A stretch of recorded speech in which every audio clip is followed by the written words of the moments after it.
கடவுளுக்கு நன்றி. நம்ம ஏஎம்ஆர் பில்டர்ஸில் நம்ம லாஸ்ட்டாக போட்டிருந்த அட்வர்டைஸ்மெண்ட் ₹1 முன்பணத்தில் அழகிய வீடு திட்டத்தின் அடிப்படையில் நம்ம இந்த முறை திருப்பூரில் செகண்ட் அப்பாயின்மெண்ட்டாக நம்ம கோபால் சார் பார்க்கத்தான் போயிட்டுருக்கோம். அவர் வந்து பார்த்திங்க அப்படின்னா அவினாசி பக்கத்தில் இருக்கக்கூடிய சேவூர் தாண்டி ஒரு சின்ன கிராமத்தில் இருக்கார். அவருக்குன்னு ஒரு லேண்ட் இருக்குது.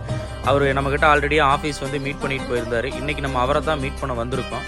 இன்றைக்கி நேராக அவரை போய் மீட் பண்ணிவிட்டு அவருடைய லேண்டெல்லாம் நம்ம விசிட் பண்ணிவிட்டு எந்த மாதிரி இருக்குது, லோன் எப்படி பண்ணலாம் நம்ம அப்படிங்கிறத அவர்கிட்ட எக்ஸ்பிளைன் பண்ணிவிட்டு, ப்ராப்பர்ட்டி நீட்டான ப்ராப்பர்ட்டி தான், ஒரு என்னென்ன நமக்கு தேவை இருக்குது கன்ஸ்ட்ரக்ஷனுக்கு எல்லாமே சொல்லிவிட்டு நம்ம எந்த மாதிரி பண்ண போகிறோம், எவ்வளோ லோன் கிடைக்கும், எல்லா டீட்டெயிலுமே அவர்கிட்ட டாக்குமெண்ட்ஸ் மற்றதெல்லாம் சொல்லிவிட்டு நீங்கள் நேரில் ஆஃபீஸ் வாங்க, நம்ம கண்டிப்பாக உங்களுக்கு நீட்டாக பண்ணித்தரேன்னு சொன்னேன். அவரும் சொன்னார் இந்த மாதிரி நான் முதல்ல வீடு கட்டணும்னு ஆசைப்பட்றேன், நார்மலான இதில் தான் இருக்கேன் அப்படின்னாரு. அப்புறம் நம்ம கேட்லாக் பற்றிய டீட்டெயில்ஸ் எல்லாமே அவருக்கு எக்ஸ்பிளைன் பண்ணிவிட்டு அதுக்கப்புறம் நான் அங்கேருந்து கிளம்பிட்டேன்.